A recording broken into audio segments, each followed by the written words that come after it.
ಎಲ್ರಿಗೂ ನಮಸ್ಕಾರ. Hello, hi. ನಿಮ್ಮ ಪ್ರೈಸಸ್ಗಳೆಲ್ಲ ಒಂದು ಕಡೆ ಇಟ್ಕೊಂಡು ಒಂದು 25 ನಿಮಿಷ ನಿಮ್ಮ ಮನಸ್ಸು ಮತ್ತು ನಿಮ್ಮ ಕಿವಿಗಳನ್ನು ಈ ಕಡೆ ಇಟ್ಟರೆ ನನ್ನ ಕೆಲವು ಮಾತುಗಳನ್ನು ಹೇಳಿ ಈ ಕಾರ್ಯಕ್ರಮಕ್ಕೆ ಅರ್ಥಪೂರ್ಣ ವಿದಾಯವನ್ನು ಹೇಳೋಣ ಅಂತ. ಶ್ರೀಮಠದ ಪರಂಪರೆಯನ್ನು ನೆನೆಯುತ್ತಾ ವೇದಿಕೆಯ ಮೇಲೆ ಈಗಾಗಲೇ ನಮ್ಮೊಟ್ಟಿಗೆ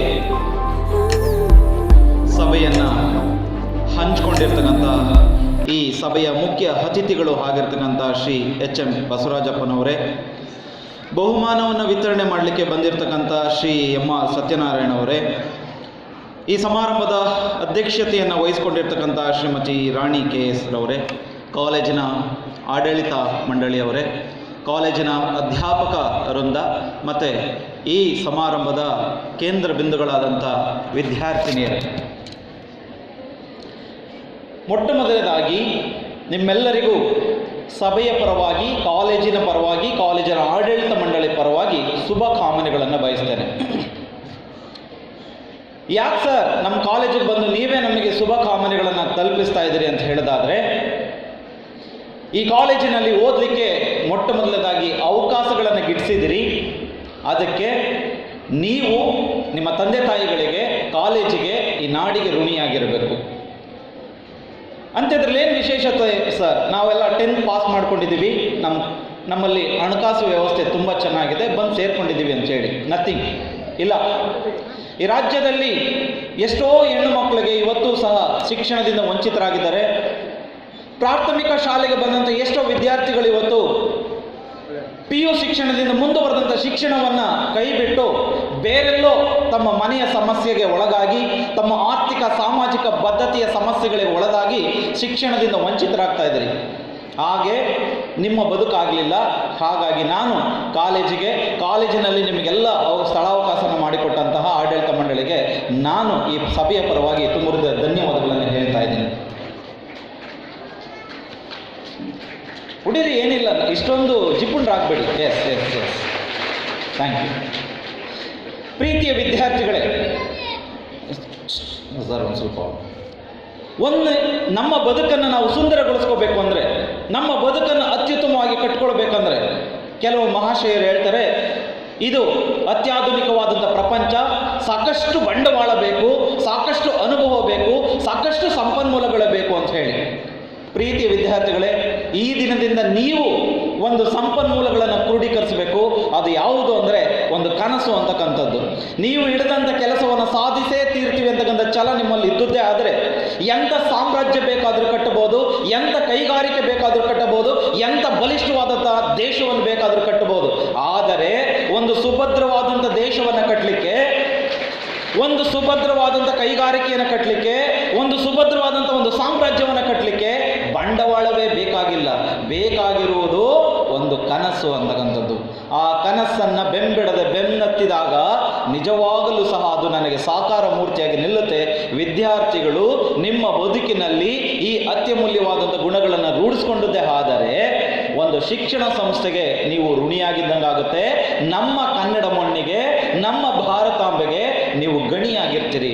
ಇಲ್ಲ ಅಂದರೆ ಈ ದೇಶಕ್ಕೆ ಶಾಪ ಆಗಿ ನಾವೇ ಮಾರ್ಪಡ್ತೀವಿ. ಅದು ನಿಮ್ಮಲ್ಲಿ, ನಮ್ಮಲ್ಲಿ, ಎಲ್ಲರಲ್ಲಿ ಇರಬೇಕಾದಂಥ ಒಂದು ಧ್ಯೇಯ, ಒಂದು ಅನಿಸಿಕೆ, ಒಂದು ಗುರಿ. ಪ್ರೀತಿಯ ವಿದ್ಯಾರ್ಥಿಗಳೇ, APJ ಅಬ್ದುಲ್ ಕಲಾಂ ಅವರು ಸಾಕಷ್ಟು ಮಾತುಗಳನ್ನು ಹೇಳ್ತಾ ವಿದ್ಯಾರ್ಥಿಗಳಿಗೆ ಅಚ್ಚುಮೆಚ್ಚಿನ ಗುರುಗಳಾಗಿ ತಾವು ಓದು ಕಡೆಗೆಲ್ಲ ತಮ್ಮ ಅನುಭವದ ಸಾರವನ್ನು ಹಿಂಡಿ ವಿದ್ಯಾರ್ಥಿಗಳ ಮಡಿಲಿಗೆ, ಮನಸ್ಸಿಗೆ ಹಾಕಿ ಬರ್ತಾ ಇದ್ರು. ಅವ್ರು ಹೇಳ್ತಾರೆ, small aim is a crime, ಸಣ್ಣ ಸಣ್ಣ ಆಸೆಗಳೇ ಅಪರಾಧ ಅಂತ ಹೇಳ್ತಾರೆ. ಹಾಗಾಗಿ ನೀವು ದೊಡ್ಡ ದೊಡ್ಡ ಕನಸುಗಳನ್ನ ಕಾಣಬೇಕು ಅಂತ ಅವ್ರು ಹೇಳ್ತಾರೆ. ಅದಕ್ಕೆ ಹೇಳ್ತಾರೆ ಅವರು ಮುಂದುವರೆದು ಅವರು ತಮ್ಮ ಭಾಷಣಗಳಲ್ಲಿ, ತಮ್ಮ ಮಾತಿನ ಚಾಟಿಯಲ್ಲಿ ಹೇಳ್ತಾರೆ, ವಿದ್ಯಾರ್ಥಿಗಳಾಗಿರಬಹುದು, ಮತ್ತೊಬ್ಬರಾಗಿರಬಹುದು, ತಮ್ಮ ಬದುಕನ್ನು ಕಟ್ಕೊಳ್ಳಿಕ್ಕೆ ಕನಸನ್ನು ಕಾಣಬೇಕು ಅಂತ ಹೇಳಿ. ಇವತ್ತೇನಾಗಿದೆ, ಕನಸನ್ನು ಕಟ್ಟಬೇಕು ಅಂದರೆ, ಹೀಗೆ ಒಬ್ಬರು ಕನ್ನಡ ಮಾಸ್ಟ್ರು ಕನಸುಗಾರಿಕೆ ಬಗ್ಗೆ ಪಾಠ ಹೇಳ್ತಾ ಇದ್ರು. ಒಂದು ವಿದ್ಯಾರ್ಥಿನಿ ಎದ್ದು ನಿಂತು, ಸರ್ ನಾನು ಮನಗೋಗ್ಬೇಕು ಸರ್ ಅಂತ ಹೇಳಿ. ಮಾಸ್ಟ್ರಿಗೆ ತುಂಬ ಗಾಬರಿ ಆಯಿತು. ಅಲ್ಲ ಕಣಮ್ಮ, ಈಗ ತಾನೇ ಪಾಠ ಸ್ಟಾರ್ಟ್ ಮಾಡಿದ್ದೀನಿ, ನೀನು ಯಾಕೆ ಮನಗೋಗ್ಬೇಕು ಅಂತ. ಮೇಡಮ್ ನೀವೇನು ಹೇಳಿದ್ದು? ಪಾಠ ಹೇಳ್ತಾ ಇದ್ದೀನಿ. ಅಲ್ಲ ಮೇಡಮ್, ಈ ಮೊದಲೇ ನೀವೇನು ಹೇಳಿದ್ದು? ಮೇಡಮ್ ಗೊತ್ತಿಲ್ಲ ಪಾಪ, ಅವ್ರು ಯಾಕೆ ಹಿಂಗೆ ಊಹಿಸ್ಬೇಕು, ನಾನು ಪಾಠ ಹೇಳ್ತೀನಿ. ಇಲ್ಲ ನೀವೇನು ಹೇಳಿದ್ರಿ? ಏನು ಹೇಳಿದ್ರು? ಕನಸು ಕಾಣಬೇಕು. ಕನಸು ಕಾಣ್ಬೇಕಾದ್ರೆ ಏನು ಮಾಡಬೇಕು? ಮನೆಗೆ ಹೋಗ್ಬೇಕು, ಗೊತ್ತಾಯ್ತಲ್ವಾ? ಹಾಗಾಗಿ ಮನೆಗೆ ಯಾಕೆ ಹೋಗ್ಬೇಕು? ನಿದ್ದೆ ಹೋಗ್ಬೇಕು, ಗೊತ್ತಾಯ್ತಲ್ವ? ಯಾಕೆ? ನೀವು ಕನಸು ಕಾಣಿ ಅಂದಿದ್ರಿ. ಈ ರೀತಿ ಇವತ್ತಿನ ವಿದ್ಯಾರ್ಥಿಗಳಾಗೋದ್ರೆ ಯಾವ ಭವ್ಯ ಭಾರತವನ್ನು ಕಟ್ತೀರಿ, ಯಾವ ಸದೃಢ ಭಾರತವನ್ನು ಕಟ್ತೀರಿ? ಆಗೋದಿಲ್ಲ. ಅವತ್ತು ಒಂದು ಎಂಜಿನಿಯರಿಂಗ್ ಸಾಧನಗಳಿಲ್ಲ, ಇವತ್ತಿನ ಹಾಗೆ ಕಬ್ಬಿಣದ ಸಲಾಕೆಗಳಿಲ್ಲ, ಕೈಗಾರಿಕೆಗಳಿಲ್ಲ, ಯಂತ್ರೋಪಕರಣಗಳಿಲ್ಲ. ಕೇವಲ ಮೊಟ್ಟೆ, ಗಾರೆ, ಸುಣ್ಣವನ್ನೇ ಬಳಸಿ ಈ ನಾಡಿನಲ್ಲಿ ಹುಟ್ಟಿದಂಥ ಒಬ್ಬ ಧೀಮಂತ ಎಂಜಿನಿಯರ್ ಆದಂಥ ಸರ್ ಎಂ ವಿಶ್ವೇಶ್ವರಯ್ಯ ಕಟ್ಟಿದಂಥ ಆ ಕಟ್ಟಡ ಇಂದಿಗೂ ಸುಭದ್ರವಾಗಿ ನಿಂತಿದೆ. ದೊಡ್ಡ ದೊಡ್ಡ ಎಂಜಿನಿಯರಿಂಗ್ ಕಾಲೇಜಿನಲ್ಲಿ ಓದಿದಂಥ ನನ್ನ ಎಂಜಿನಿಯರ್ಗಳು ಇವತ್ತು ಉದ್ಘಾಟನೆಗೆ ಮುನ್ನ ಅದೆಷ್ಟು ಕಟ್ಟಡಗಳನ್ನು ಕೆಡುತ್ತಾ ಇದ್ದೀರಿ. ಹಾಗಾದರೆ ಇಂಥ ಶಿಕ್ಷಣ ಕೊಟ್ಟು ಈ ದೇಶವನ್ನು ಉದ್ಧಾರ ಮಾಡಲಿಕ್ಕೆ ಎಲ್ಲಿ ಸಾಧ್ಯ ಆಗ್ತದೆ? ಮತ್ತು ಯಾವ ರೀತಿಯಾದಂಥ ಶಿಕ್ಷಣ ವ್ಯವಸ್ಥೆಯನ್ನು ನಾವು ಪಡಿತಾ ಇದ್ದೀವಿ?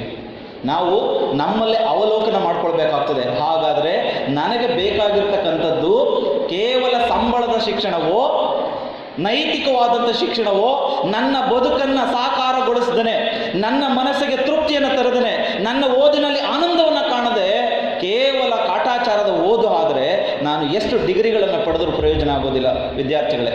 ಹಾಗಾಗಿ ಒಂದು ಕಾಲೇಜಿನಲ್ಲಿ ಅನೇಕ ಶಿಕ್ಷಣ ಮಹಾಶಯರುಗಳಿರ್ತಾರೆ.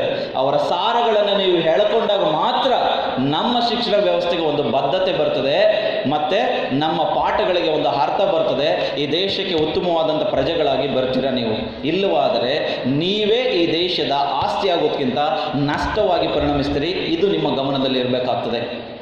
ಮತ್ತು ಇವತ್ತೇನಾಗಿದೆ, ನಿಮ್ಮನ್ನೆಲ್ಲ ಅಬ್ಸರ್ವ್ ಮಾಡೋದಾದರೆ, ಇವತ್ತಿನ ಕಾಲೇಜಿನ ವಿದ್ಯಾರ್ಥಿಗಳನ್ನು ಮತ್ತು ಇವತ್ತು ನವನಾಗರಿಕತೆಯಲ್ಲಿ ಬದುಕ್ತಾ ಇರ್ತಕ್ಕಂಥ ಜನಗಳನ್ನು ನಾವು ಗಮನಿಸುವುದಾದರೆ, ಎಲ್ಲರೂ ತಮ್ಮ ತಮ್ಮ ಚಿಂತೆಗಳಲ್ಲಿ ಮುಳುಗೋಗ್ಬಿಟ್ಟಿದ್ದಾರೆ. ಪ್ರತಿಯೊಬ್ಬರದು ಒಬ್ಬೊಬ್ಬರದು ಒಂದೊಂದು ಚಿಂತೆ. ಹೇಗೆ? ನೀವು ಸಣ್ಣವರಾಗಿದ್ದಾಗ ನಿಮಗೆ ಚಿಂತೆ ಯಾವುದು? ಕಮಾನ್ ಹೇಳಬೇಕು. ಎಸ್, ನೀವು ಸಣ್ಣ ಮಕ್ಕಳಾಗಿದ್ದಾಗ ಪಿಪಿಯ ಚಿಂತೆ, ಜಾತ್ರೆಯಲ್ಲಿ ಪಿಪಿ ಮತ್ತು ಬಾಲ್ಗಳು ಮತ್ತು ಬಲೂನ್ಗಳು ಕಂಡ್ರೆ ತುಂಬ ಆಸೆ ಅಲ್ವಾ? ನೀವು ಅದು ಬೇಕು ಅಂತ ಅಡ್ಡ ಹಿಡಿತಾ ಇದ್ರಿ. ನಾವು ಇಲ್ಲಿ ಕುಳಿತಿರ್ತಕ್ಕಂಥ ಈ ವಯೋಮಾನದವರಿಗಿಂತ ಹೆಚ್ಚಿನ ವಯಸ್ಸಿನವ್ರಿಗೆ ಏನು ಚಿಂತೆ? ನಮಗೆ ಪಿಪಿಯ ಚಿಂತೆ. ಅಯ್ಯೋ, ಉಪ್ಪು ತಿನ್ನಂಗಿಲ್ಲ, ಸಕ್ಕರೆ ಜಾಸ್ತಿ ಹಾಕಂಗಿಲ್ಲ, ಟೀ ಜಾಸ್ತಿ ಕುಡಿಯಂಗಿಲ್ಲ, ನಮ್ಮ ಚಿಂತೆ ಅದು. ನಿಮಗೆ ಯಾವ ಚಿಂತೆ? ಹಾಗಾದರೆ ಅಲ್ಲಿ ಒಂದು ಹುಡುಗಿ ಹೇಳ್ತೀಗ ಅಲ್ವಾ, ಆಕೆಯನ್ನೇ ನಾವು ಕೇಳೋದಾದರೆ ಅವಳಿಗೆ ಡಿಪಿಯ ಚಿಂತೆ, ಗೊತ್ತಾಯ್ತಲ್ವಾ? ಚೆನ್ನಾಗಿರುವಂಥ ಮುಖವನ್ನು ಸಹ ಒ ಕಡೆ ತಿರುಗಿಸ್ಕೊಂಡು ಅವಳೇನು ಮಾಡ್ತಾ ಇದ್ದಾಳೆ, ತನ್ನ ಸುಂದರವಾದಂಥ ಮುಖವನ್ನು ವಿಕಾರ ಮಾಡಿ ಅವಳು ಡಿಪಿಗೆ ಆಗ್ತಾ ಇದ್ದಾಳೆ. ಇದು ಯುವ ಜನತೆಯಲ್ಲಿ ಇರ್ತಕ್ಕಂಥ ಚಿಂತೆ. ಹಾಗಾಗಿ ಪ್ರತಿಯೊಂದು ಜನರು ಇವತ್ತು ಏನಾಗಿದ್ದಾರೆ ಅಂದರೆ, ತಮ್ಮ ಉತ್ತಮವಾದಂಥ ಚಿಂತನೆಗಳಿಗೆ ಒಳಪಡುವುದರ ಬದಲಾಗಿ ತಮ್ಮ ಚಿಂತೆಗಳಲ್ಲಿ ಸಿಗಾಕೊಂಡ್ಬಿಟ್ಟಿದ್ದಾರೆ. ಅದಾಗಬಾರ್ದು. ನೀವು ವಾಸ್ತವ ಪ್ರಪಂಚಕ್ಕೆ ಬರಬೇಕು. ಬ್ರಹ್ಮಲೋಕದಲ್ಲಿದ್ದರೆ ನಮ್ಮ ಜೀವನ ಹಾಳಾಗ್ಬಿಡ್ತದೆ. ಹೀಗೆ ಒಬ್ಬ ರೈತ ರಸ್ತೆಯ ಪಕ್ಕದಲ್ಲಿ ಒಂದು ಸುಂದರವಾದಂಥ ಜಮೀನು ತೋಟ ಇಟ್ಕೊಂಡಿದ್ದ. ಆ ಬಾರಿ ಆತ ಮಿಶ್ರ ಬೆಳೆಯನ್ನು ಬೆಳೀತಾ ರಸ್ತೆಯ ಬದಿ ಇದ್ದಂಥ ಜಮೀನಿಗೆ ಒಂದು ಜೋಳದ ಒಂದು ವ್ಯವಸಾಯವನ್ನು ಮಾಡಿದ್ದ. ಜೋಳ ತುಂಬ ಚೆನ್ನಾಗಿ ಬಂದಿತ್ತು. ದಾರಿ ಹೋಕರೆಲ್ಲ ಕೇಳಿದರು, ಈ ಊರು ಮೈಸೂರು ಕಡೆ ಹೋಗುತ್ತೆ ಯಜಮಾನ ಅಂತ. ಅವನಿಗೆ ಯಾವುದೂ ಅರ್ಥ ಆಗ್ತಾ ಇಲ್ಲ. ಓ, ಜೋಳ ನಾನೇ ಬೆಳೆದಿದ್ದು ಅಂತ. ಏನಪ್ಪ, ರಸ್ತೆ ಬಗ್ಗೆ ಕೇಳಿದ್ರೆ ನೀನು ಜೋಳದ ಬಗ್ಗೆ ಹೇಳ್ತೀಯಲ್ಲ ಅಂತ ಹೇಳಿ ಅವರು ಹೊರಟೋದ್ರು. ರೈತ ಮನೆಗೆ ಬಂದು ತನ್ನ ಹೆಂಡತಿ ಹತ್ರ ಅತ್ಯಂತ ಆನಂದಭರಿತವಾಗಿ ಹೇಳ್ದ, ನೋಡೇ ರಾಧಾ, ಇವತ್ತು ಯಾರು ಬಂದರು ಯಾರು ಹೋದ್ರು ನಾನು ಜೋಳದ ಬಗ್ಗೆನೇ ಮಾತಾಡ್ತಿದ್ರು ಕಣೆ. ಬೀಜಗಳನ್ನು ಎಲ್ಲಿ ತಂದ್ರಿ, ಮತ್ತು ವ್ಯವಸಾಯ ಹೇಗೆ ಮಾಡಿದ್ರಿ, ನೀರನ್ನು ಹೇಗೆ ಕಟ್ತಾ ಇದ್ರಿ ಅಂತ ಹೇಳಿ. ಹೆಂಡ್ತಿ ಅಂದ್ಲು, ಅಯ್ಯೋ ಬಿಡ್ರಿ, ನನಗೇನು ಲಾಂಗ್ ಸರ ಆದ್ರೇನು, ನೆಕ್ಲೆಸ್ ಆದ್ರೇನು, ಹ್ಯಾಂಗಿಂಗ್ ಆದ್ರೇನು, ಡಿಂಗ್ ಡಾಂಗ್ ಆದ್ರೇನು. ರೈತನಿಗೆ ತಲೆ ಕೆಟ್ಟೋಯ್ತು. ಅಲ್ಲ, ನಾನು ನನ್ನ ವ್ಯವಸಾಯದ ಬಗ್ಗೆ ಹೇಳಿದ್ರೆ ನೀನು ಚಿನ್ನದ ಬಗ್ಗೆ ಹೇಳ್ತಿಯಲ್ಲ, ಆಳ್ಬಸ್ತಿದೆ ಅಂತ ಹೇಳಿ ಬೈದ್ಬಿಟ್ಟು ಆ ಕಡೆ ಹೋದ. ತಾಯಿ ಏನು ಮಾಡಿದ್ದಾಳೆ, ಮಗಳ ಹತ್ರ ಬಂದಿದ್ದಾಳೆ. ಮಗಳು ಅಲ್ಲೊಂದು ಕಡೆ ರೂಮ್ನಲ್ಲಿ ಏನೋ ಪುಸ್ತಕಗಳೆಲ್ಲ ಹರಡ್ಕೊಂಡು ಏನೋ ಮಾಡ್ತಾ ಇದ್ಲು. ನೋಡೆ ಮದುವೆ ಆದ ತಾವಿಂದ ನಿನ್ನ ಅಪ್ಪ ಏನೂ ಕೇಳದೆ ಇದ್ದಂಥವ್ರು ಇವತ್ತು ಮುದ್ದಾಗಿ ಬಂದುಬಿಟ್ಟು ನಿಮಗೆ ನೆಕ್ಲೆಸ್ ಬೇಕೋ, ಲಾಂಗ್ ಸರ ಬೇಕೋ, ಹ್ಯಾಂಗಿಂಗ್ಸ್ ಬೇಕೋ, ಡಿಂಗ್ ಡಾಂಗ್ ಬೇಕು ಅಂತ ಕೇಳ್ತಾ ಇರೋದು. ಮಗಳು ಹೇಳಿದ್ಲು, ಅಯ್ಯೋ ಬಿಡು ಮಮ್ಮಿ, ನನಗೇನು ಡಾಕ್ಟರ್ ಆದರೂ ಸರಿ, ಎಂಜಿನಿಯರ್ ಆದರೂ ಸರಿ, ಲೆಕ್ಚರ್ ಆದರೂ ಸರಿ, ಪ್ರೊಫೆಸರ್ ಆದರೂ ಸರಿ ಅಂತ. ಮತ್ತೆ ತಾಯಿ ಮಗಳಿಗೆ ಬೈದ್ಲು, ಅಲ್ಲ ನಾನು ಒಡವೆ ಬಗ್ಗೆ ಹೇಳಿದ್ರೆ ನೀನು ಗೊತ್ತಾಯ್ತಲ್ಲ, ಮದುವೆ ಬಗ್ಗೆ ಯೋಚನೆ ಮಾಡ್ತೀಯಲ್ಲ ಅಂತ ಬೈದು ಆ ಕಡೆ ಹೋದ್ರು. ಮತ್ತೆ ಈ ಮಗಳು ಆಯಾ ಆಂಟಿ ಇದ್ಲಲ್ಲ, ಪಾತ್ರೆ ತೊಳಿತಿದ್ದಳು ಅಡುಗೆ ಮನೆಯಲ್ಲಿ, ಅಲ್ಲೂ ನೋಡಕ್ಕ ನಮ್ಮ ಮಮ್ಮಿ ಬಂದ್ಬಿಟ್ಟು ನಿಮಗೆ ಡಾಕ್ಟರ್ ಬೇಕೋ, ಎಂಜಿನಿಯರ್ ಬೇಕೋ, ಲೆಕ್ಚರರ್ ಬೇಕೋ, ಪ್ರೊಫೆಸರ್ ಬೇಕೋ ಅಂತ ಹೇಳಿದ್ರು. ಪಾತ್ರೆ ತೊಳಿತಾ ಇರ್ತಕ್ಕಂಥ ಆಯಾ ಅಮ್ಮ ಹೇಳಿದ್ರು, ಅಯ್ಯೋ ಬುಡಿ ಅಮ್ಮನವರ, ನನಗೇನು ಚಿತ್ರಾನ್ನ ಆದರೂ ಸರಿ, ಮೊಸರನ್ನ ಆದರೂ ಸರಿ, ತಂಗ್ಳಾದರೂ ಸರಿ, ಬಿಸಿ ಆದರೂ ಸರಿ ಅಂದರೆ ಇಲ್ಲಿ ವಾಸ್ತವ ಲೋಕದಲ್ಲಿ ಯಾರೂ ಇಲ್ಲ. ವಾಸ್ತವ ಲೋಕದಲ್ಲಿ ನೀವು ಬದುಕದೇ ಇದ್ದರೆ, ವಾಸ್ತವ ಲೋಕದಲ್ಲಿ ಒಬ್ಬ ಶಿಕ್ಷಕ ಇರಲಿಲ್ಲ ಅಂದರೆ ಈ ದೇಶಕ್ಕೆ ಒಂದು ಗಂಡಾಂತರ ಕಾದಿದೆ ಅಂತಕ್ಕಂಥದ್ದು. ಶಿಕ್ಷಕರಾದವರು ನಿರಂತರವಾದಂಥ ವಿದ್ಯಾರ್ಥಿಗಳೇ ಆಗಿರಬೇಕು, ನಮ್ಮನ್ನು ಒಳಗೊಂಡಂತೆ. ಇಲ್ಲ ಆದರೆ ವಿದ್ಯಾರ್ಥಿಗಳಿಗೆ ನಾವೇ ಮೋಸ ಮಾಡಿದಾಗುತ್ತೆ. ಹಾಗಾದರೆ ಒಂದು ಸ್ಕೂಟರ್ ಓಡಿಸ್ತಕ್ಕಂಥ ಪ್ರಯಾಣಿಕ ನಿದ್ದೆ ಮಾಡಿದರೆ ಸ್ಕೂಟರ್ ಓಡಿಸುವವನು ಎಷ್ಟು ಹೆಣಗಳು ಬೀಳ್ಬೋದು? ಕಮಾನ್, 2. ಒಬ್ಬ ಕಾರ್ ಚಾಲಕ ನಿದ್ದೆ ಮಾಡೋದಾದರೆ 6 ಜನ. ಒಬ್ಬ ಬಸ್ ಡ್ರೈವರ್ ನಿದ್ದೆ ಮಾಡೋದಾದರೆ 50ರಿಂದ 60 ಜನ. ಒಂದು ವಿಮಾನದ ಚಾಲಕ ನಿದ್ದೆ ಮಾಡೋದಾದರೆ 220ರಿಂದ 300 ಹೆಣಗಳು ಅಲ್ಲಿ ಬೀಳ್ಬೋದು. ಒಬ್ಬ ರೈಲು ಓಡಿಸ್ತಕ್ಕಂಥ ಒಬ್ಬ ಚಾಲಕ ನಿದ್ದೆಗೆಟ್ಟರೆ ಹೆಚ್ಚು ಕಡಿಮೆ ಸಾವಿರಾರು ಸಂಖ್ಯೆಯಲ್ಲಿ ಅವರು ಸಾಯ್ಬೋದು. ಅದೇ ಒಬ್ಬ ಜೀವಂತ ಶಿಕ್ಷಕ ಏನಾದರೂ ನಿದ್ದೆ ಮಾಡೋದೇ ಆದರೆ ತನ್ನ ನಿವೃತ್ತಿ ಬದುಕಿನ ಅಂಚಿನಲ್ಲಿ ಸುಮಾರು ಲಕ್ಷಾಂತರ ಗೋರಿಗಳು ಆ ಶಿಕ್ಷಕನ ಬೆನ್ನಿಂದೆ ತಾನಲ್ಲ ಎದ್ದು ಕೂತ್ಕೊಂಡಿರ್ತದೆ. ಹಾಗಾಗಿ ಈ ವೃತ್ತಿಯಲ್ಲಿರ್ತಕ್ಕಂಥ ನಾವುಗಳು ಅತ್ಯಂತ ಜವಾಬ್ದಾರಿಯುತವಾದಂಥ ಜಾಗದಲ್ಲಿ ಒಂದು ತಾಣದಲ್ಲಿ ಕೂತಿರ್ತೀವಿ. ಅದಕ್ಕೆ ನಾವು ಯಾವಾಗಲೂ ಓದುಗರಾಗಿರ್ತೀವಿ, ಯಾವಾಗಲೂ ಎಚ್ಚರದಿಂದಿರಬೇಕು. ಆವಾಗ ಒಂದು ಸದೃಢವಾದಂಥ ಶಿಕ್ಷಣ ಸಂಸ್ಥೆಯನ್ನು ಕಟ್ಟಲಿಕ್ಕೆ ಸಾಧ್ಯ. ಆಗ ಉತ್ತಮ ವಿದ್ಯಾರ್ಥಿಗಳನ್ನು ನಾವು ರೂಪಿಸಲಿಕ್ಕೆ ಸಾಧ್ಯ. ಹೊಸತನವನ್ನು ಸೃಷ್ಟಿಸಲೇ ಇದ್ದರೆ ಉತ್ತಮ ವಿದ್ಯಾರ್ಥಿಗಳನ್ನು ವೆಂದೂ ಕಾಣೋಕ್ಕಾಗೋದಿಲ್ಲ. ಹೀಗೆ ಒಂದು ಕಾಲೇಜಲ್ಲಿ ಹಿಸ್ಟ್ರಿ ಪ್ರೊಫೆಸರ್ ಪಾಠ ಹೇಳ್ತಾ ಇದ್ರು, ನೋಟ್ಸ್ ಬರ್ಕೊಳ್ತಾ ಇದ್ರು. ಒಂದು ವಿದ್ಯಾರ್ಥಿನಿ ಬರ್ಕೊಳ್ತಿರ್ಲಿಲ್ಲ. ಕೇಳಿದ್ರು, ಯಾಕೆ ನೋಟ್ಸ್ ಬರ್ಕೊಳ್ತಾ ಇಲ್ಲ? ತುಂಬ ಕೋಪ ನಮಗೆ. ಯಾಕೆ? ನಾನು ಕೊಟ್ಟಂಥ ನೋಟ್ಸ್ ನೀನು ಬರ್ಕೊಳ್ತಾ ಇಲ್ಲ ಅಂದರೆ ಎಷ್ಟು ಅಸಡ್ಡೆ ಅಂತೇಳಿ. ಯಾಕೆ ಬರ್ಕೊಳ್ತಾ ಇಲ್ಲ? ವಿದ್ಯಾರ್ಥಿನಿ ಎದ್ದು ನಿಂತು, ಸರ್ ನಾನು ಬರ್ಕೊಳ್ಳಲ್ಲ. ಅದನ್ನೇ ಕೇಳ್ತಾ ಇದ್ದೀನಿ, ಯಾಕೆ ಬರ್ಕೊಳ್ತಾ ಇಲ್ಲ? ನಮ್ಮಪ್ಪ ನಿಮ್ಮ ಸ್ಟೂಡೆಂಟು ಸರ್ ಅಂದ್ಲವಳು ಅಷ್ಟೇ. ಅಂದರೆ ಅವ್ರ ಅಪ್ಪನಿಗೂ ಅದೇ ನೋಟ್ಸು, ಮಗಳಿಗೂ ಅದೇ ನೋಟ್ಸು, ನೋ ಅಪ್ಡೇಟ್ಸ್. ಹಾಗಾದಾಗ ಶಿಕ್ಷಣ ವ್ಯವಸ್ಥೆ ಹಾಳಾಗ್ಬಿಡುತ್ತೆ. ಇನ್ನು ವಿದ್ಯಾರ್ಥಿಗಳು ನಮ್ಮನ್ನು ಸರಿಯಾಗಿ ಅರ್ಥ ಮಾಡ್ಕೊಳ್ಳಿಲ್ಲ ಅಂದರೆ ಕನಸು ಕಾಣಿ ಅಂದಂಗೆ ಆಗುತ್ತೆ. ನಿನ್ನೆ ರಾಧಾ ಮೇಡಮ್ ಅಣ್ಣ ಬಸವಣ್ಣನ ಬಗ್ಗೆ ಪಾಠ ಹೇಳಿದರು. ಇವತ್ತು ಯಾರ ಬಗ್ಗೆ ಹೇಳಬೇಕು? ಅಕ್ಕ ಮಾದೇವಿ ಬಗ್ಗೆ ಹೇಳಬೇಕು. ಅಕ್ಕ ಏನು ಮಾಡ್ತಾಳೆ ಅಂದರೆ, ಈ ಲೋಕದ ಗಂಡ ನನಗೆ ಬೇಡ, ಆಧ್ಯಾತ್ಮಿಕವಾದಂಥ ಗಂಡ ನನಗೆ ಚನ್ನಮಲ್ಲಿಕಾರ್ಜುನ ಶಿವ ನನಗೆ ಪತಿ ಆಗಬೇಕು ಅಂತ ಹೇಳಿ ಅವಳು ಶ್ರೀಶೈಲದ ಕಡೆ ಹುಡಿಕೊಂಡು ಹೋಗ್ತಾಳೆ. ಹೇಗೆ ಹುಡಿಕೊಂಡು ಹೋಗ್ತಾಳೆ? ಚಿಲಿಮಿಲಿ ಎಂದೋದುವ ಗಿಳಿಗಳಿರೆ ನೀವು ಕಾಣಿರೆ, ಗಿರಿ ಗೌಹರದಲ್ಲಾಡುವ ನವಿಲುಗಳಿರೆ ನೀವು ಕಾಣಿರೆ, ಕೊಳನ ತಡಿಯಲ್ಲಾಡುವ ಅಂಶಗಳಿರೆ ನೀವು ಕಾಣಿರೆ, ಎರಗಿ ಬಂದಾಡುವ ದುಂಬಿಗಳಿರೆ ನೀವು ಕಾಣಿರೆ, ಎನ್ನ ಚನ್ನಮಲ್ಲಿಕಾರ್ಜುನ ನೆಲ್ಲಿಯನೆಂದು ನೀವು ಹೇಳಿರೆ. ಇಡೀ ಪ್ರಕೃತಿ ಮಾತೆಯನ್ನ, ಪಕ್ಷಿ ಸಂಕುಲವನ್ನ, ಪ್ರಾಣಿ ಸಂಕುಲವನ್ನ ಕೇಳ್ಕೊಂಡು ಹೋಗ್ತಾಳೆ. ನನ್ನ ಆಧ್ಯಾತ್ಮಿಕವಾದಂಥ ಯಜಮಾನನನ್ನ ನೀವೆಲ್ಲಾದ್ರೂ ನೋಡಿದ್ರಾ? ದಯಮಾಡಿ ನನಗೆ ಹೇಳಿ ಅಂತ ಹೇಳಿ. ಏನಂತ ಎಷ್ಟು ಅದ್ಭುತವಾದಂಥ ವರ್ಣನೆಯನ್ನು ಮಾಡಿದ್ದಾರೆ, ಎಂಥ ಅದ್ಭುತವಾದಂಥ ಪದಪುಂಜಗಳನ್ನು ಕಟ್ಟಿಕೊಟ್ಟಿದ್ದಾರೆ. ಚಿಲಿಮಿಲಿ ಎಂದೋದುವ ಗಿಳಿಗಳಿರೆ ನೀವು ಕಾಣಿರೆ, ಗಿರಿ ಗೌಹರದಲ್ಲಾಡುವ ನವಿಲುಗಳಿರೆ ನೀವು ಕಾಣಿರೆ, ಕೊಳನ ತಡಿಯಲ್ಲಾಡುವ ಅಂಶಗಳಿರೆ ನೀವು ಕಾಣಿರೆ, ಎರಗಿ ಬಂದಾಡುವ ದುಂಬಿಗಳಿರೆ ನೀವು ಕಾಣಿರೆ, ಎನ್ನ ಚನ್ನಮಲ್ಲಿಕಾರ್ಜುನ ನೆಲ್ಲಿಹನೆಂದು ನೀವು ಹೇಳಿರೆ. ರಾಧಾ ಮೇಡಮ್ ಹೇಳಿದರು ಮಾಡಿ, ಅದಕ್ಕೆಲ್ಲ ವಿವರಣೆಯನ್ನು ಹೇಳಿ ಬರಬೇಕಾಗಿತ್ತು. ಮಾಸ್ಟರ್ಗಳು ಅಂತ ಒಂದು ಸ್ವಲ್ಪ ಕುತೂಹಲ, ನಾವು ಮಾಡಿರ್ತಕ್ಕಂಥ ಪಾಠ ಎಷ್ಟು ಅರ್ಥ ಆಗಿದೆ ತಾಡಿ ಕೇಳೋಣ ಅಂತ ಹೇಳಿ ಮೇಡಮ್ ಕೇಳಿದರು. ಚೆನ್ನಾಗಿ ಅರ್ಥ ಆಯ್ತೇನ್ರಮ್ಮ ಅಂತ ಕೇಳಿದರು. ಆ ಹುಡುಗಿ ಹೇಳ್ತು, ಹ್ಞೂ ಮೇಡಮ್ ಚೆನ್ನಾಗಿ ಅರ್ಥ ಆಯಿತು ಮೇಡಮ್ ಅಂದವಳು. ಏನು ಅರ್ಥ ಆಯಿತು ಅಂದ. ಮೇಡಮ್ ಸರಿಯಾಗಿ ಅಡ್ರೆಸ್ ಇಲ್ಲ ಅಂದರೆ ಹಿಂಗೆ ಹುಡಿಕೊಂಡು ಹೋಗೋದು ಮೇಡಮ್ ಅಂದ. ಅಯ್ಯ ನೀನು ಬಾಯಿಗಿಟ್ಟಾಕ, ನಮ್ಮ ಪಾಠ ಹಿಂಗೆ ಆಯ್ತಲ್ಲಪ್ಪ ಅಂಥೇಳಿ ಮೇಡಮ್ ಎಣ್ಣೆ ಕೆಚ್ಕೊಂಡು ಬಂದು. ವಿದ್ಯಾರ್ಥಿಗಳು ನೀವು ಯಾವತ್ತೂ ಅಷ್ಟೇ ಇನ್ನೊಬ್ಬರು ಕೊಟ್ಟಂಥ ಸರಕುಗಳನ್ನು ತುಂಬತಕ್ಕಂಥ ಚೀಲಗಳಾಗಬಾರ್ದು. ಅದಕ್ಕೆ ಪುಟ್ಟಪ್ಪನವರು ಹೇಳಿದರು, ಕನ್ನಡ ಸಾಹಿತ್ಯದ ದೊಡ್ಡಪ್ಪ, ನಮ್ಮ ಕಾವ್ಯದ ಪುಟ್ಟಪ್ಪ, ನಮ್ಮ ಕುಪ್ಪಳ್ಳಿ ವೆಂಕಟಪ್ಪ ಅವರು ಹೇಳಿದರು, ವಿದ್ಯಾರ್ಥಿಗಳು ಯಾವಾಗಲೂ ಎಚ್ಚರದಿಂದಿರಬೇಕು. ಅವರು ಭತ್ತ ಬೆಳೆಯುವ ಗದ್ದೆಗಳಾಗಬೇಕೇ ಹೊರತು ಭತ್ತ ತುಂಬುವ ಚೀಲಗಳಾಗಬಾರದು. ವಿದ್ಯಾರ್ಥಿಗಳ ಒಂದು ತಾಕತ್ತು ಹೇಗಿರಬೇಕು ಅಂದರೆ ನೆಲ್ಲುಲ್ಲಿನ ಬೆಂಕಿ ಆಗಬಾರದು, ಅದು ಕಲ್ಲಿದ್ದಲಿನ ಕಾವಾಗಿರಬೇಕು ಅಂತ ಹೇಳಿ. ಅಂಥ ಗುಣಗಳನ್ನು ರೂಢಿಸಿಕೊಂಡಾಗ ಮತ್ತೆ ನಿಮಗೆ ಶಿಕ್ಷಕರಿಗೆ ಅತ್ಯುತ್ತಮವಾದಂಥ ಒಂದು ಅವಿನಾಭಾವ ಸಂಬಂಧ ಇರ್ತದೆ. ಇಲ್ಲ ಅಂದರೆ ಅದು ಕಷ್ಟ ಆಗ್ತದೆ. ಅದನ್ನು ನಾವು ಕಾಪಾಡಬೇಕಾಗ್ತದೆ, ನೀವು ಕಾಪಾಡಬೇಕಾಗ್ತದೆ. ಅಲ್ಲಿ ಒಂದು ವಿದ್ಯಾಭ್ಯಾಸದ ಅತ್ಯುನ್ನತ ಸ್ಥಾನವನ್ನು ನೋಡಬೇಕಾಗ್ತದೆ. ಪ್ರೀತಿಯ ವಿದ್ಯಾರ್ಥಿಗಳೇ, ನೀವು ಇವತ್ತೆಲ್ಲ ಎಷ್ಟೆಲ್ಲ ಬಹುಮಾನಗಳನ್ನು ಪಡೆದ್ರಿ, ಬಹಳ ಸಂತೋಷದ ವಿಚಾರ. ಅದರ ಜೊತೆಗೆ ಒಬ್ಬ ವಿದ್ಯಾರ್ಥಿಯಲ್ಲಿ ಇರಲೇಬೇಕಾದ ಮತ್ತೊಂದು ಅತ್ಯಮೂಲ್ಯವಾದಂಥ ಒಂದು ಗುಣ ನಾವು ಮೈಗೂಡಿಸ್ಕೊಳ್ಳೇಬೇಕು. ಅದೇನೆಂದರೆ ಹೊಸ ಹೊಸ ಸಾಹಸಗಳಿಗೆ ಕೈ ಹಾಕ್ತಕ್ಕಂಥದ್ದು, ಹೊಸ ಹೊಸ ಆವಿಷ್ಕಾರಗಳಿಗೆ ನಮ್ಮ ಕನಸು ತುಡಿತಕ್ಕಂಥದ್ದು, ಸೃಜನಶೀಲತೆ, ಕ್ರಿಯೇಟಿವಿಟಿ ಅಂತಕ್ಕಂಥ ಈ 3 ಪದಗಳನ್ನು ಸೇರಿಸಿ ಯಾವ ವಿದ್ಯಾರ್ಥಿ ತನ್ನ ಬದುಕಿನಲ್ಲಿ ಸೃಜನಶೀಲತೆಯನ್ನು ಆತ ಪಡ್ಕೊಳ್ತಾನೋ ಆತ ತನ್ನ ಜೀವಮಾನದಲ್ಲಿ ಎಂದಿಯೂ ಸೋಲೋದಿಲ್ಲ. ಸೃಜನಶೀಲತೆ ಇಲ್ಲ ಅನ್ನೋದಾದರೆ ನೀವೇನು ಮಾಡ್ತೀರಿ ಅಂದರೆ ಸರ್ಕಾರ ಕೊಟ್ಟಂಥ ಸಂಬಳಕ್ಕೆ ದಾಸರಾಗಿರ್ತೀರಿ. ಕೇವಲ ನಿಮ್ಮ ಕೆಲಸ ನಿಮ್ಮ ಕಚೇರಿ ಕುರ್ಚಿಗಾಗಿರುತ್ತೆ ಹೊರತು ಜನರಿಗೆ ತಲುಪೋದಿಲ್ಲ.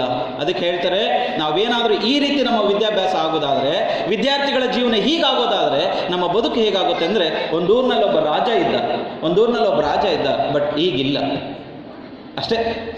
ಹಾಗಾಗಿ ರಾಧಾ ಅಂತಕ್ಕಂಥವಳು ಇದ್ಲು, ಲಕ್ಷ್ಮಿ ಅಂತಕ್ಕಂಥವ್ರು ಓದ್ತಾ ಇದ್ರು, ಬಟ್ ಈಗ ಎಲ್ಲಿದ್ದರೂ ಗೊತ್ತಿಲ್ಲ. ಆದರೆ ಒಂದು ಸೃಜನಶೀಲತೆ ಅಂತಕ್ಕಂಥದ್ದು ನಿಮ್ಮಲ್ಲಿದ್ದರೆ ಖಂಡಿತ ನಿಮಗೆ ಎಂದಿಗೂ ಸಾವಿಲ್ಲ, ಹೌದಲ್ಲ? ಹಾಗಾಗಿ ವಿದ್ಯಾರ್ಥಿಗಳು ಬಹಳ ಮುಖ್ಯವಾಗಿ ರೂಢಿಸ್ಕೊಳ್ಬೇಕಾದಂಥದ್ದು ಅದು.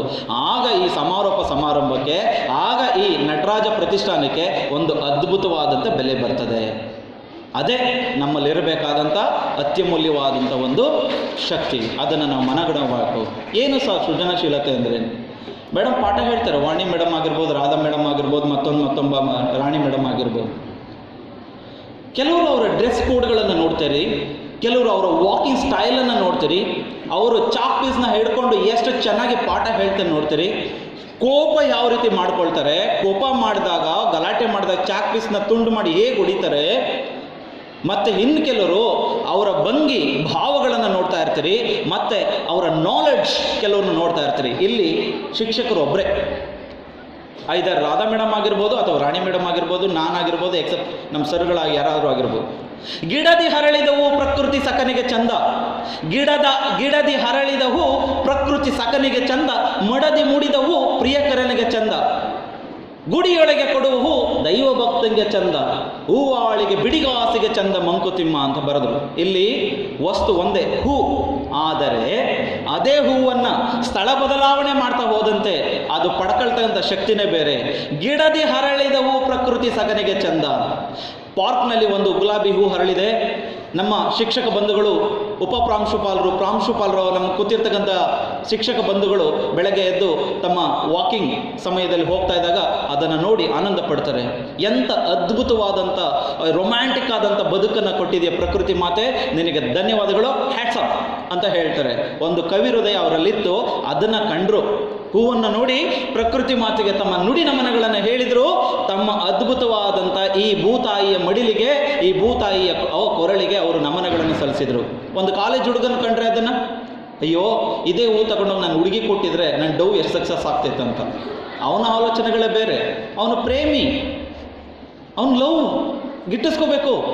ಅದೇ ಹೂವನ್ನು ತೆಗೆದುಕೊಂಡು ಬಂದು ನಿಮ್ಮ ಪ್ರತಿಷ್ಠಾನದ ವತಿಯಿಂದ ಮಾಡಿದಂಥ ಸರಸ್ವತಿ ಪೂಜೆಯಲ್ಲಿ ಆರತಿ ತಟ್ಟಿನಲ್ಲಿ ದಳದಳಗಳನ್ನು ಬಿಡಿಸಿ ಸರಸ್ವತಿಗೆ ಆರತಿ ಎತ್ತಿ ಕೊಟ್ಟಾಗ ಅಹಂಕಾರದಿಂದ ಬೀಗ್ತಾ ಇರ್ತಕ್ಕಂಥ ನನ್ನ ದೇಹ ವಿನಮ್ರವಾಗಿ ಬಾಗಿ ಅದನ್ನು ನನ್ನ ಮುಡಿಯ ಮೇಲೋ ಅಥವಾ ನನ್ನ ತಲೆಯ ಮೇಲೋ ಅದನ್ನು ಇರಿಸ್ಕೊಳ್ತೀನಿ.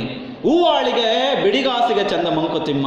ಅದನ್ನೇ ತಗೊಂಡೋಗಿ ಸಿಟಿ ಮಾರ್ಕೆಟಲ್ಲಿ ಅಮ್ಮನ ಕೊಟ್ಟರೆ ಬಿದಿರು ಬುಟ್ಟಿನಲ್ಲಿ ಹಾಕ್ಕೊಂಡು ನನ್ನ ಗಂಡ ಮಕ್ಕಳಿಗೆ ಇದು 2 ಹೊತ್ತಿನ ಊಟ ಆಗ್ತದೆ, ಇದನ್ನು ಮಾರಿದ್ರೆ ಒಂದು 10 ರೂಪಾಯಿ ಬರ್ತದೆ, ಒಂದು 5 ರೂಪಾಯಿ ಬರ್ತದೆ, ನನ್ನ ಕುಟುಂಬ ಸಾಕ್ಬೋದು ಅಂತ ಹೇಳಿ ಅವಳು ಆಲೋಚನೆ ಮಾಡ್ತಾಳೆ. ಹಾಗಾಗಿ ದಟ್ ಈಸ್ ಕ್ರಿಯೇಟಿವಿಟಿ. ಹಾಗಾಗಿ ಒಂದು ಸೃಜನಶೀಲತೆ ಅಂತಕ್ಕಂಥದ್ದು ವಿದ್ಯಾರ್ಥಿಗಳಲ್ಲಿ ಹೀಗೆ ಬರಬೇಕು. ಇವತ್ತಿನ ವಿದ್ಯಾರ್ಥಿಗಳನ್ನು ಬೈಕೊಂಬೇಡಿ, ನೀವು ಸಾಕಷ್ಟು ಬದಲಾಗಬೇಕು. ಶಿಕ್ಷಕರು ಪಾಠ ಹೇಳಿಲ್ಲ, ಯಾಕೆ ಹೇಳಲ್ಲ? ನೀವು ಯಾವತ್ತಾದ್ರೂ ಕೇಳಿದ್ದೀರಾ? ನಿಮ್ಮನ್ನು ನೀವು ಪ್ರಶ್ನೆ ಮಾಡ್ಕೊಳ್ಳಿ. ಕನ್ನಡಿ ಮುಂದೆ ನಿಂತ್ಕೊಂಡು ನೀವು ಎಂದಾದರೂ ಪ್ರಶ್ನೆ ಮಾಡಿದಾಗ ಯಾವುದಾದ್ರೂ ಒಬ್ಬ ಶಿಕ್ಷಕ ಅಥವಾ ಶಿಕ್ಷಕಿ ನೆಪ ಒಡ್ಡಿ ಕ್ಲಾಸಿಂದ ಆಚೆ ಹೋಗಿದ್ದಾರಾ? ಖಂಡಿತ ಇಲ್ಲ. ಅವರಿಗೆ ಒಂದು ಭಯ ಇರ್ತದೆ ವಿದ್ಯಾರ್ಥಿಗಳು, ತಾಳಿಯಪ್ಪ ಏನಾದ್ರು ಮಾಡಿ ಹೊಸತನವನ್ನು ನಾವು ಕಲಿಸ್ಬೇಕು ಅಂತ ಹೇಳಿ.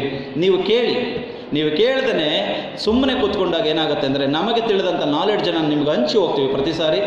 ನೀನು ಒಂದೇ ಒಂದು ಪ್ರಶ್ನೆಯನ್ನು ಹಾಕೋದಾದರೆ 60 ವಿದ್ಯಾರ್ಥಿಗಳಿಗೆ ಅದು ಹಂಚಿಕೆ ಆಗ್ತದೆ. ಒಂದೇ ಒಂದು ಸಣ್ಣ ಕ್ವಶನ್ ನಿನಗೆ ಧೈರ್ಯವನ್ನು ತಂದುಕೊಡ್ತದೆ. ವಿದ್ಯಾರ್ಥಿ ಮತ್ತು ಶಿಕ್ಷಕರಲ್ಲಿ ಅತ್ಯುನ್ನತವಾದಂಥ ತಾಯಿ ಮಮತೆಯನ್ನು ಅದು ತಂದೊಡ್ತದೆ. ನೀವೇನು ಮಾಡೋದಿಲ್ಲ, ಗೊತ್ತಾಯ್ತಲ್ವ? ನಿಮ್ಮ ಮೊಬೈಲ್ ಪ್ರಪಂಚದಲ್ಲಿ ಇವತ್ತು ಮುಳುಗೋಗ್ಬಿಟ್ಟಿದ್ದೀರಿ ಅಂತಕ್ಕಂಥದ್ದು. ಮಾತಾಡಿ ಹುಡುಗ ಹುಡುಗಿ ಮೊಬೈಲಲ್ಲಿ ಮಾತಾಡಿ ಹುಡುಗ ಹುಡುಗಿ ಮೊಬೈಲಲ್ಲಿ ಮಾತಾಡಿ ಕೊನೆಯಲ್ಲಿ ಹುಡುಗ ಹುಡುಗಿ ಕೈ ಕೊಟ್ಟರೆ ಮರದಲ್ಲಿ ನ್ಯಾತಾಡಿ ಅಂತ. ಇವತ್ತು ಇಲ್ಲಿಗೆ ಬಂದು ನಿಂತಿದೆ ನಮ್ಮ ಶಿಕ್ಷಣ. ಅದಾಗಬಾರದು. ನೀವು ಕೇಳಿ ಖಂಡಿತ ಅದು ಸಾಕಾರ ಆಗ್ತದೆ. ನೀವು ಕೇಳದ ಹೊರತು, ಗೊತ್ತಾಯ್ತೀರಿ, ಇವತ್ತು ಮಗು ಹೊಳೆದ ಹೊರತು ತಾಯಿ ಹಾಲು ಕೊಡ್ಲಿಕ್ಕೆ ಆಗೋದಿಲ್ಲ. ಅಂಥ ಕಷ್ಟದ ಕಾಲವನ್ನು ತಾವು ತಲುಪಿದ್ದೀವಿ. ಸೃಜನಶೀಲತೆ ಬಗ್ಗೆ ನಾನು ಮಾತನಾಡ್ತಾ ಪುಟ್ಟಪ್ಪವನ್ನು ನಾನು ಖಂಡಿತ ನೆನೆಬೇಕು. ಒಬ್ಬ ಹಳ್ಳಿಯ ಗರತಿಯನ್ನು ನಾನು ಇವತ್ತು ನೆನೆಬೇಕು. ಚಂದಿರನು ಬಲು ಸುಂದರನು, ಚಂದಿರನು ಬಲು ಸುಂದರನು, ಮಜ್ಜಿಗೆಯೊಳಗಿನ ಬೆಣ್ಣೆಯ ಹಾಗೆ ತೇಲುತ್ತಾ ಬರುತ್ತಿಹನು. ಎಂಥ ಅದ್ಭುತವಾದಂಥ ಒಂದು ಹೋಲಿಕೆಯನ್ನು ಜನಪದ ಗರತಿ ಕಟ್ಕೊಟ್ಟಿದ್ದಾಳೆ ನಮಗೆ. ಅದೇ ಪುಟ್ಟಪ್ಪನವ್ರು ಹೇಳ್ತಾರೆ, ಎಲ್ಲಿಗೆ ನಾ ಹೋದರಲ್ಲಿಗೆ ಬರುವನು ಅಮ್ಮ ಚಂದಿರ ನನ್ನವನು, ನಿನ್ನವನಾಗಿರುವುದರಿಂದ ಅಮ್ಮ ಚಂದಿರ ನನ್ನವನು, ಅಮ್ಮ ಸುಂದರ ನಿನ್ನವನು. ಎಲ್ಲಿಗೆ ನಾ ಹೋದರಲ್ಲಿಗೆ ಬರುವನು ಅಮ್ಮ ಚಂದಿರ ನನ್ನವನು, ನಿನ್ನವನಾಗಿರುವುದರಿಂದ ಅಮ್ಮ ಚಂದಿರ ನನ್ನವನು, ಅಮ್ಮ ಸುಂದರ ನಿನ್ನವನು. ಮೂಡಣ ದೆಸೆಯೊಳು ಗಿರಿಗಳನ್ನೇರುತ್ತ ಹೊಡುತ್ತ ಬರುತ್ತಿರೆ ನನಗಾಗಿ, ಮೂಡಣ ದೆಸೆಯೊಳು ಗಿರಿಗಳನ್ನೇರುತ್ತ ಹೊಡುತ್ತ ಬರುತ್ತಿರೆ ನನಗಾಗಿ. ಮೂಡುವನೆಂಬರು ಜನರೆಲ್ಲಮ್ಮ ನೋಡಲು ಬರುತ್ತಿರೆ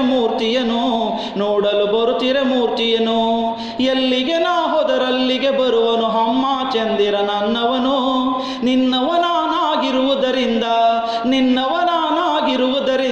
ಅಮ್ಮ ಚಂದಿರ ನನ್ನವನು, ಅಮ್ಮ ಸುಂದರ ನಿನ್ನವನು, ಅಮ್ಮ ಚಂದಿರ ನನ್ನವನು, ಅಮ್ಮ ಸುಂದರ ನಿನ್ನವನು, ಅಮ್ಮ ಚಂದಿರ ನನ್ನವನು, ಅಮ್ಮ ಸುಂದರ ನಿನ್ನವನು, ಅಮ್ಮ ಚಂದಿರ ನನ್ನವನು, ಅಮ್ಮ ಸುಂದರ ನಿನ್ನವನು. ಒಂದೇ ಒಂದು ಚಂದ್ರ ನಮಗೆ ಬೆಳದಿಂಗಳನ್ನು ಕೊಡತಕ್ಕಂಥ ವಸ್ತುವಾಗಿ ಕಂಡ್ರೆ, ಒಬ್ಬ ವಿಜ್ಞಾನಿಗೆ ಅದು ಕಲ್ಲು ಗುಂಡಾಗಿ ಕಂಡ್ರೆ, ಒಬ್ಬ ಸಾಹಿತಿಗೆ, ಒಬ್ಬ ಗರತಿಗೆ ಎಷ್ಟೆಲ್ಲ ಅದ್ಭುತವಾದಂಥ ಚೈತನ್ಯವನ್ನು ಕೊಟ್ಟು, ಇದು ಕ್ರಿಯೇಟಿವಿಟಿ ಅಲ್ಲವೇ? ಇದನ್ನು ಸೃಜನಶೀಲತೆ ಅಲ್ಲವೇ? ಇವತ್ತು PUC ವರೆಗೆ ತಲುಪಿದಿರಿ, ನೀವು ಬಾಲ್ಯದಿಂದ ಇಲ್ಲಿವರೆಗೆ ಅದೇ ಸೂರ್ಯನನ್ನು ಗಮನಿಸ್ತಾ ಇದ್ದೀರಿ. ಆ ಸೂರ್ಯನ ನೋಡಿ ಬರ್ತಾ ಇದೆ ಅಂತ ಹೇಳಿ ಅಮ್ಮ ಕಾಫಿ ಕೊಡಿದ್ರೆ ಜೊಲ್ಲು ಒರೆಸ್ತಾನೆ ಕಾಫಿ ಕುಡಿದು ಇವತ್ತು ಬೆಡ್ ಕಾಫಿ ಅಂತ ನಾವು ಅದನ್ನು ಈರ್ತಾ ಇದ್ದೀವಿ, ಕುಡಿತಾ ಇದ್ದೀವಿ. ಅದನ್ನು ಬಿಟ್ಟರೆ ಸೂರ್ಯನಲ್ಲಿ ಹೊಸತನವನ್ನು ಏನು ಕಂಡಿದ್ದೀವಿ ನಾವು? ಒಂದಷ್ಟು ವಿಜ್ಞಾನದ ಶಿಕ್ಷಕರು ಅದರ ಬಗ್ಗೆ ಹೇಳಿದರು, ಬರೆದುಕೊಂಡು ಎಕ್ಸಾಮ್ ಪಾಸ್ ಮಾಡಿದ್ವು ಅಷ್ಟೇ. ಆದರೆ ಒಬ್ಬ ಬೇಂದ್ರೆ ಹಂಗೆ ಮಾಡಲಿಲ್ವೋ? ಒಬ್ಬ ಬೇಂದ್ರೆ ಮಾಡಿದರು, ಮೂಡಲ ಮನೆಯ ಮುತ್ತಿನ ನೀರಿನ ಎರಕಾವ ವೈದ ನುಣ್ಣನೆ ಎರಕಾವ ವೈದ, ಮೂಡಲ ಮನೆಯ ಮುತ್ತಿನ ನೀರಿನ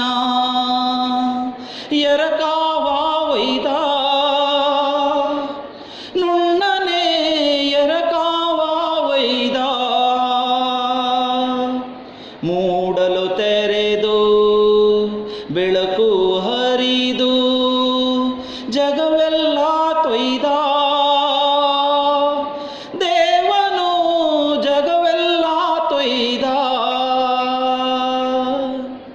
ಗಿಡಗಂಟೆಗಳ ಕೊರಳೊಳಗಿಂದ ಹಕ್ಕಿಗಳ ಹಾಡು ಹೊರಟಿತು, ಹಕ್ಕಿಗಳ ಹಾಡು. ಗಂಧರ್ವರ ಸೀಮೆಯಾಯಿತು ಕಾಡಿನ ನಾಡು, ಕ್ಷಣದೊಳು ಕಾಡಿನ ನಾಡು. ಮೂಡಲ ಮನೆಯ ಮುತ್ತಿನ ನೀರಿನ ಎರಕಾವ ವೈದ, ನುಣ್ಣನೆ ಎರಕಾವ ವೈದ. ಎಂಥ ಅದ್ಭುತವಾದಂಥ ಪರಿಕಲ್ಪನೆಯನ್ನು ಬೆಳಗಿನ ರೂಪದಲ್ಲಿ ಕಟ್ಟಿಕೊಟ್ಟಿದ್ದಾರೆ ಅವರು, ಹೌದಾ? ಅದೇ ಒಬ್ಬ ದಿನಕರ ದೇಸಾಯಿ ನಮಗೆ ಹೇಳ್ತಾ ಇದ್ದಾರೆ, ಸೋಮಾರಿ ಕಟ್ಟೆನಲ್ಲಿ ಕೂತಂಥವ್ರಿಗೆ ಬಂಗಾರದಂತ ನಾ ಕೊಟ್ಟ ದಿನವನ್ನು ಹಾಳು ಮಾಡಿದೆ ಎಂದು ಕೆಂಪನಿಯ ಮುಖ ಮಾಡಿ ನನ್ನನ್ನೇ ನೋಡ್ಪನು ದಿನಕರನು ಹೋಗುವಂದದಿ ಅಂತ ಹೇಳಿ. ಬದುಕಕ್ಕೆ ಇಷ್ಟೇ ಸಾಕು. ನಾವು ಅರ್ಥ ಮಾಡ್ಕೊಳ್ಳೋದಾದರೆ ಸಮಯವನ್ನು ಸದ್ಗುಣಿಗಳಾಗಿ ಸದ್ಬಳಕೆ ಮಾಡ್ಕೊಂಡು ಹೋಗ್ತೀವಿ. ಬಟ್ ಇವತ್ತು ಶಾಲಾ ಕಾಲೇಜಿನಲ್ಲಿ ಏನಾಗಿದೆ? ನಮ್ಮ ಕ್ರಿಯೇಟಿವಿಟಿ, ನಮ್ಮ ಡ್ರೆಸ್ ಕೋಡ್ಗಳೇನಾಗಿದೆ, ನಮ್ಮ ಕಲ್ಚರ್ ಏನಾಗಿದೆ, ನನ್ನ ಸಂಸ್ಕೃತಿ ಏನಾಗಿದೆ, ಭಾಳ ಅಧ್ವಾನ ಆಗಿದೆ. ನಿಮ್ಮನ್ನು ಹೆಚ್ಚು ಪ್ರಶ್ನೆ ಮಾಡಿದರೆ ಇದಾಯ್ತಲ್ವ, ನಮ್ಮ ಮೇಲೆ ಕಂಪ್ಲೇಂಟ್ ಹೇಳ್ತೀರಿ, ಕಾಲೇಜಿನ ಮೇಲೆ ಸೇರ್ಕೊಂಬಿಡಿ, ಅಲ್ಲಿ ತುಂಬ ಟೈಟ್ ಇದೆ, ಶೆಡ್ಯೂಲ್ ಇದೆ, ನಮ್ಮನ್ನು ಗರಿ ಬಿಚ್ಚಲಿಕ್ಕೆ ಬಿಡೋದಿಲ್ಲ ಅಂತ ಹೇಳಿ. ಹಾಗಾದರೆ ನಾವು ವಿದ್ಯಾರ್ಥಿಗಳಿಗೆ ಎಲ್ಲ ಸ್ವಾತಂತ್ರ್ಯವನ್ನು ಕೊಟ್ಬಿಡೋದಾ? ಇಲ್ಲ. ಸಣ್ಣ ಪುಟ್ಟ ಶಿಕ್ಷೆ ಇಲ್ಲದೆ ನಾವು ಉತ್ತಮವಾದಂಥ ವಿದ್ಯಾರ್ಥಿಗಳು ಆಗಲಿಕ್ಕೆ ಸಾಧ್ಯನೇ ಇಲ್ಲ. ಉಳಿಪೆಟ್ಟು ಬೀಳದೆ ಯಾವ ಕಲ್ಲು ಸಹ ಅದ್ಭುತವಾದಂಥ ಮೂರ್ತಿ ಆಗಿಲ್ಲ. ಇದು ನಿಮ್ಮ ಗಮನದಲ್ಲಿರಲಿ. ಹೆಚ್ಚು ಹೆಚ್ಚು ಉಳಿಪೆಟ್ಟುಗಳನ್ನು ತಿನ್ನಂಥ ಆ ಕಾಡುಗಲ್ಲೇ ಇವತ್ತು ಸುಂದರವಾದಂಥ ಮೂರ್ತಿಯಾಗಿದೆ ಅಂತ ಹೇಳಿ. ಈಗ ಒಬ್ಬರು ಶಿಕ್ಷಕಿ ಕೇಳಿದರು, ಶಿಕ್ಷಕರು ಅಂದರೆ ಯಾರು? ವಿದ್ಯಾರ್ಥಿಗಳು ಹೇಳಿದರು, ಗೊತ್ತಾ ಸರ್, ಆಶ್ಚರ್ಯ ಆಗ್ತದೆ, ಶಿಕ್ಷೆಯನ್ನು ಯಾರು ಕೊಡುವರೋ ಅವರೇ ಶಿಕ್ಷಕರು ಅಂತ. ಇಲ್ಲವಲ್ಲ, ಈಗಿಲ್ವಲ್ಲ ಅಂಥೇಳಿ. ತಪ್ಪು ನಿನ್ನ ಮಾತು. ಅದ್ಯಾಕೆ ಮೇಡಮ್ ತಪ್ಪಾದದು? ರಕ್ಷಣೆ ಮಾಡುವವ್ರನ್ನ ಏನಂತೀರಿ? ಭಕ್ಷಣೆ ಮಾಡುವವ್ರು ಏನಂತೀರಿ? ಹಾಗಾದರೆ ಶಿಕ್ಷೆಯನ್ನು ಕೊಡುವವರು ಏನಂತೀರಿ? ಹಿಂಗಾಗಿ ಕೂತಿದೆ ಇವತ್ತು ಶಿಕ್ಷಣ. ನೋ. ಹಾಗಾಗಿ ವಿದ್ಯಾರ್ಥಿ ಅಂದರೆ ವಿದ್ಯಾ ಪ್ಲಸ್ ಅರ್ಥಿ ಅಂಥೇಳಿ. ವಿದ್ಯೆಯನ್ನು ಬೇಡುವವನು. ಇವತ್ತು ಬೇಡುವುದು ಯಾವ ಪರಿಸ್ಥಿತಿ ಇಲ್ಲ. ಸರ್ಕಾರವು ಉಚಿತವಾಗಿ ಕೊಡ್ತಾ ಇದೆ. ಶಿಕ್ಷಣ ಸಂಸ್ಥೆಗಳು ಇನ್ನಿಲ್ಲದಂತೆ ನಿಮಗೆ ಅನುಕೂಲಗಳನ್ನು ಕೊಡ್ತಾ ಇದೆ. ಸದ್ಯ ಹೇಳಿದ್ದನ್ನು ಕೇಳ್ಕೊಂಡು ಹೋಗ್ಬಿಟ್ರೆ ಸಾಕು. ಇಲ್ಲ, ನಮ್ಮ ಅಧ್ವಾನಗಳು ಭಾಳ ಕಷ್ಟ ಆಗ್ತಾ ಇದೆ. ಹಾಗಾಗಿ ವಿದ್ಯಾರ್ಥಿಗಳಲ್ಲಿ ಬಹಳ ಮುಖ್ಯವಾಗಿ ಸೃಜನಶೀಲತೆ ಇಲ್ಲ ಅಂದರೆ ಎಂಥ ಅಧ್ವಾನ ಆಗುತ್ತೆ ಅನ್ನೋದಕ್ಕೆ ಒಂದು ಸಣ್ಣ ಎಕ್ಸಾಂಪಲ್ ಕೊಟ್ಟು ಒಂದು ಜನಪದ ಗೀತೆಯನ್ನು ಹೇಳಿ ಇವತ್ತಿನ ಈ ಸಮಾರಂಭವನ್ನು ಸಾರ್ಥಕ ಮಾಡೋಣ. ಹೀಗೆ ಸಮಾರಂಭ ವಿದ್ಯಾರ್ಥಿಗಳಿಗೆಲ್ಲ ಅಣಿಬಡಿಸಿದ್ರು. ನೋಡಿ, ಪುಟ್ಟಪ್ಪನ ಈ ವಚನ ಇದು ಮಾತು ಗೊತ್ತಿದೆಯಲ್ಲ, ಬೇಂದ್ರೆಯವರ ಈ ಕಾವ್ಯ ಗೊತ್ತಿದೆಯಲ್ಲ, ಹಾಗೆ ಪ್ರಾಕೃತಿ ಮಾತೆಯನ್ನು ಕುರಿತು ನೀವು ಹಾಡಬೇಕು, ಬರೀಬೇಕು, ಹೇಳಬೇಕು ಅಂತ ಹೇಳಿದ್ರು. ವಿದ್ಯಾರ್ಥಿ ಒಬ್ಬ ರೆಡಿ ಮಾಡ್ಕೊಂಡು ಬಂದ ಒಂದು ಕವನನ್ನು ಆಧುನಿಕವಾಗಿ ಅವನು ಹೇಳ್ದ, ಆಗಸದಲ್ಲಿ ಲೆಕ್ಕವಿಲ್ಲದ ನಕ್ಷತ್ರ ಇದ್ರೇನು ನಾನು ಬೆಳ್ಳಿ ಚಂದ್ರನ ಬಿಳಿಪೆ ಬೇರೆ ಅಂದ. ಸರ್ಗಳಿಗೆಲ್ಲ ಒಂಥರ ಖುಷಿ ಆಯ್ತು. ಪರವಾಗಿಲ್ಲಪ್ಪ, ನಾವು ಪಾಠ ಮಾಡಿದ್ಕು ಸಾರ್ಥಕವಾಯಿತು. ಎಂಥ ಅದ್ಭುತವಾದಂಥ ಪದ ಜೋಡಣೆ ಅಂದ್ರೆ ಅವರು ಶುರು ಮಾಡ್ಕೊಂಡು ಏನಂತ, ಆಗಸದಲ್ಲಿ ಲೆಕ್ಕವಿಲ್ಲದ ನಕ್ಷತ್ರ ಇದ್ರೇನು ನಾನು ಬೆಳ್ಳಿ ಚಂದ್ರನ ಬಿಳಿಪೆ ಬೇರೆ, ಕಾಲೇಜಲ್ಲಿ 1000 ಹುಡುಗಿರಿದ್ರೆ ನನ್ನ ಹುಡುಗಿ ಒಳಪೆ ಬೇರೆ ಅಂದ. ಟೀಚರ್ಸ್ಗೆ ಸ್ಥಳಿ ಜನ ಬಂದಂಗೆ ಆಗ್ಬಿಡ್ತು. ಅಲ್ಲ ಕಣಪ್ಪ, ನಾವು ಹೇಳಿದ್ದು ಪ್ರಕೃತಿ ಬಗ್ಗೆ ಹೇಳಿ ಅದನ್ನು ನೀನು ಹಿಂಗೆ ಬರ್ಕೊಂಡು ಬಂದಿದ್ದೀಯ ಅಂತ ಹೇಳಿ. ಸೃಜನಶೀಲತೆ ಇಲ್ಲದೆ ಹೋದರೆ ನಮ್ಮ ಸಾಹಿತ್ಯ ಹೀಗೆ ಹಾಳಾಗ್ತದೆ. ಅದಾಗಬಾರದು. ವಿದ್ಯಾರ್ಥಿಗಳಲ್ಲಿ ಎಂಥ ಅದ್ಭುತವಾದಂಥ ಪ್ರತಿಭೆಗಳಿದೆ ಇತ್ತೀಚಿನ ದಿನಗಳಲ್ಲಿ. ನಮ್ಮ ಕಾಲದಲ್ಲಿ ನಾವು ಶಿಕ್ಷಕರ ಬಳಿ ಹೋಗ್ಲಿಕ್ಕೆ ಆಗ್ತಿರ್ಲಿಲ್ಲ, ತುಂಬ ಭಯ ಇರ್ತದೆ. ಈಗ ಶಿಕ್ಷಕರು ಒಂದೆರಡು ಹೆಜ್ಜೆ ಮುಂದೆ ಬಂದಿದ್ದಾರೆ. ನಿಮ್ಮ ಪೋಷಕರು ಸಹ ನಿಮಗೆ ತುಂಬ ಸಪೋರ್ಟ್ ಮಾಡ್ತಾ ಇದ್ದಾರೆ. ಹಾಗಾಗಿ ಇಡೀ ಸಮಾಜ ನಿಮಗೆ ತುಂಬ ಗೌರವ ಕೊಡ್ತಾ ಇದೆ. ಅವತ್ತಿನ ಕಾಲದಲ್ಲಿ ರೈತರು ಮಕ್ಕಳಾದವರು ಹೊಲ ಗದ್ದೆಯನ್ನು ಕೆಲಸ ಮಾಡಿಕೊಂಡು ಅದಲ್ಲ ಸಗಣಿ ಎಲ್ಲ ಬಾಚಿ ಉಳಿದಂಥ ಸಮಯದಲ್ಲಿ ಶಿಕ್ಷಣಕ್ಕೆ ಆಗಬೇಕಾದಾಯಿತು. ನಾವು ಸಿಟಿನಲ್ಲಿ ಯಾವ ಸಗಣಿ ಬಾಚೋಣ ಇಲ್ಲ. ಹಾಗಾಗಿ ಇರ್ತಕ್ಕಂಥ ಸಮಯವನ್ನು, ನಿಮ್ಮ ತಂದೆ ತಾಯಿಗಳ ಒಂದು ಶ್ರಮವನ್ನು, ನಿಮ್ಮ ಶಿಕ್ಷಕ ಬಂಧುಗಳ ನಾಲೆಡ್ಜನ್ನು ನೀವು ಯಾವಾಗ ಬಾಚ್ಕೊಳ್ತೀರೋ ಆವಾಗ ನಮ್ಮ ಬದುಕು ಸಾರ್ಥಕ ಆಗುತ್ತೆ. ಇಲ್ಲ ಆದರೆ ಅದು ನಿರರ್ಥಕವಾಗಿ ಹೊಟ್ಟೋಗ್ಬಿಡುತ್ತದೆ ಅಂತ ಹೇಳಿ ಈ ಶುಭ ಸಮಾರಂಭದಲ್ಲಿ ನಿಮ್ಮೆಲ್ಲರ ಬದುಕು ಹಸನಾಗಲಿ ಅಂತ ಹೇಳಿ, ಒಂದು ನಮ್ಮ ಕಲ್ಚರ್ ಹೇಗಿತ್ತು, ಅದು ಹೇಗಾಗ್ತಾ ಇದೆ ಅನ್ನೋದಕ್ಕೆ ಒಂದು ಜನಪದ ಗೀತೆಯನ್ನು ಹೇಳಿ ಈ ಸಮಾರಂಭವನ್ನು ಸಾರ್ಥಕಪಡಿಸೋಣ. ಆಗ್ಬೋದಾ? ಎಸ್. ಊರ ಮೇಲೆ ಊರು ದುರವೇನೋ ತಮ್ಮಯ್ಯ ಏ ಗಿಳಿ ಗಿಳಿಯೇ, ಜ್ಞಾನಿಲ್ಲವೇನೋ ನನ್ನ ಮ್ಯಾಲೆ, ಜ್ಞಾನಿಲ್ಲವೇನೋ ನನ್ನ ಮ್ಯಾಲೆ ಏ ಗಿಳಿ ಗಿಳಿಯೇ. ಊರ ಮೇಲೆ ಊರು ದುರವೇನೋ ತಮ್ಮಯ್ಯ ಏ ಗಿಳಿ ಗಿಳಿಯೇ,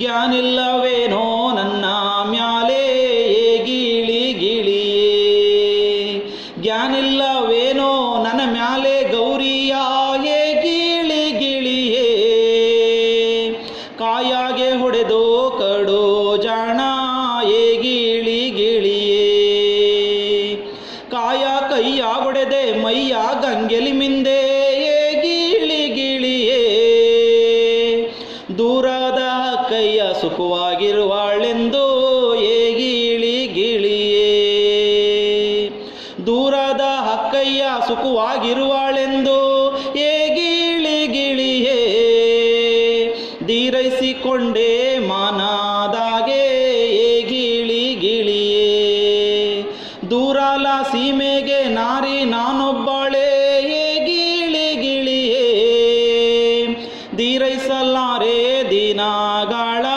ಏ ಗಿಳಿ ಗಿಳಿಯೇ, ದೀರೈಸಲಾರೆ ದಿನಗಳ ತಮ್ಮಯ್ಯ ಏ ಗಿಳಿ ಗಿಳಿಯೇ, ನೀನ್ಯಾವುರ ದೊರೆಯೋ ಮುಖ ತೋರೋ ಏ ಗಿಳಿ ಗಿಳಿಯೇ,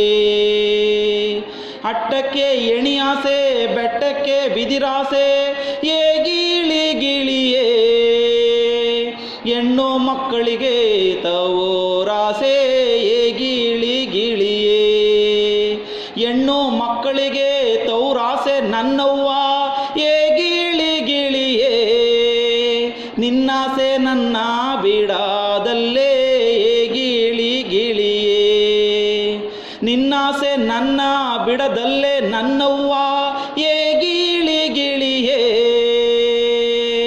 ನೀ ಬಿಟ್ಟರು ನಿನ್ನ ಮನೆ ಬಿಡದು ಏ ಗಿಳಿ ಗಿಳಿಯೇ, ನೀ ಬಿಟ್ಟರು ನಿನ್ನ ಮನೆ ಬಿಡದು ನನ್ನವ್ವ ಏ ಗಿಳಿ ಗಿಳಿಯೇ, ಮಳೆ ನಿಂತರು ಮರದ ಹನಿ ನಿಲ್ಲದು ಏ ಗಿಳಿ ಗಿಳಿಯೇ, ಮಳೆ ನಿಂತರು ಮರದ ಹನಿ ನಿಲ್ಲದು ಏ ಗಿಳಿ ಗಿಳಿಯೇ, ಮಳೆ ನಿಂತರು ಮರದ ಹನಿ ನಿಲ್ಲದು ಏ ಗಿಳಿ ಗಿಳಿಯೇ, ಮಳೆ ನಿಂತರು ಮರದ ಹನಿ ನಿಲ್ಲದು ಏ ಗಿಳಿ ಗಿಳಿಯೇ.